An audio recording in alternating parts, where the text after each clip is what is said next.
Getting on the shelf isn't the win, right? If anyone tells you that, they're lying to you. In a big chain, most shoppers aren't even looking for you. The win is velocity, as David was saying, getting picked up again and again.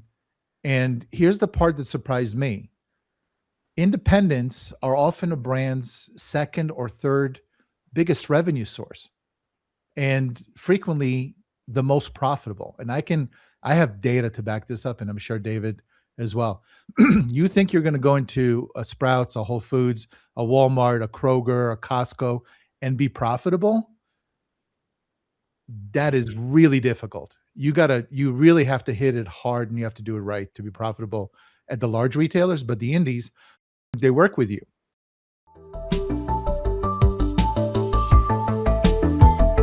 But I can tell you why indies are just as important to 25, 50, 100, $150 million brands, mature brands. And that is the learning and the proving of their product. So you're in retail, you're a $50 million brand, you're pretty much everywhere, large retail, and you come up with a new innovation, a new flavor, a new chia flavor, okay? Raspberry chia plus. Are you going to try to prove that at Whole Foods and Kroger's and Walmart? Maybe customers don't really like that product. How do you know? Are you willing to take the chance of ruining your reputation with a large buyer? Or can you use the indies as a testing ground? Can you go into 1,000 indies, because you'll be able to get in as you're with a larger brand, and do demos at those indies and ask questions? You know, a lot of comedians do this. National comedians, very successful comedians. They won't go on a late night show with a joke. What they'll do is they'll go into the little clubs, right? Yeah, that's And cool. test it. And once it hits, then they go and prove it on a national stage. So I think the one thing about indies, and everybody is, the consensus are that indies are just for small brands. No, they're not.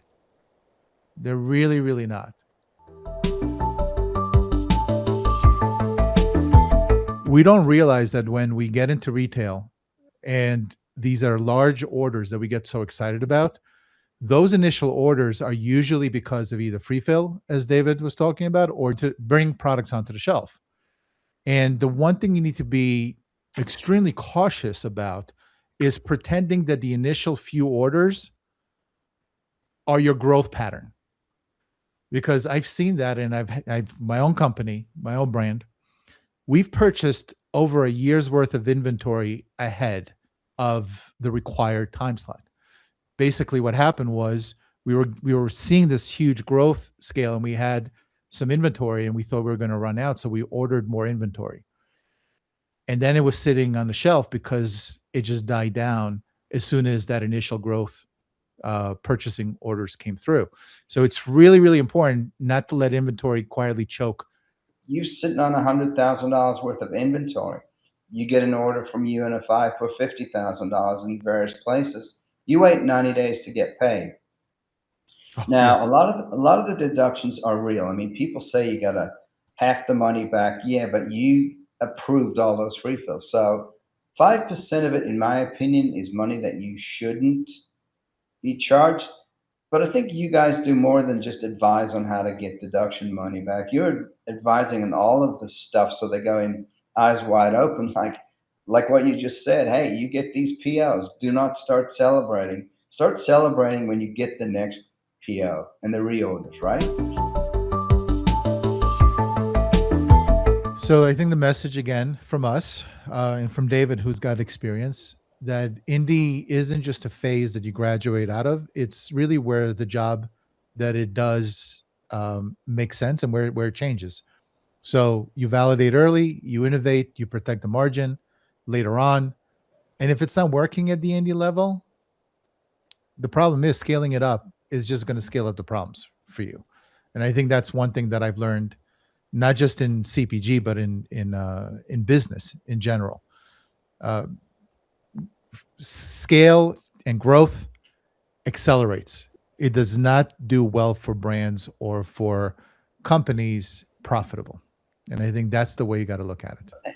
And like you're saying, for the big guys, go and put it in the indie store. In fact, I would say don't even demo it. Just throw it in there with the other SKUs and see what happens, because invariably you see a new SKU leapfrog to the top of the list of that mature brand. And if you're in a supermarket chain and you've paid for that shelf space for that SKU that you're not sure about, when the buyer looks at it during the category review and they look at which one made the cut, that new SKU that you just paid to get on the shelf gets whacked. You can replace it with something else that you have, which may be what they ask you to do, or it goes to someone else. So you lose so many ways if you don't vet these things. And the way to vet it is the indie channel, Yeah. exactly like you said. David, when you say a brand has proven itself, what are you actually looking for, at least prior to going out and negotiating the big deals with the big distributors and retailers? So I'm going to pivot a little bit, Yuval, because you just made me think about something, and I think this is very important, and that is proving yourself. A brand comes to me and said, "This buyer at Albertsons wants my product. Can you tell me what the cost will be?" And I do the math and tell them it's going to be X thousands of dollars. And they say, "No, no, no, no, that's way too much." But then we get another call from the buyer. "We really want this brand." Long story short, for this brand, they brought them in, no slotting at all. Straight in, best deal in the house. Why, Yuval? They had the pedigree that gave them that clout. They said no a couple times. The buyer caved and said, "I want you so bad, I'll take all the risk and I'll pay for my first order."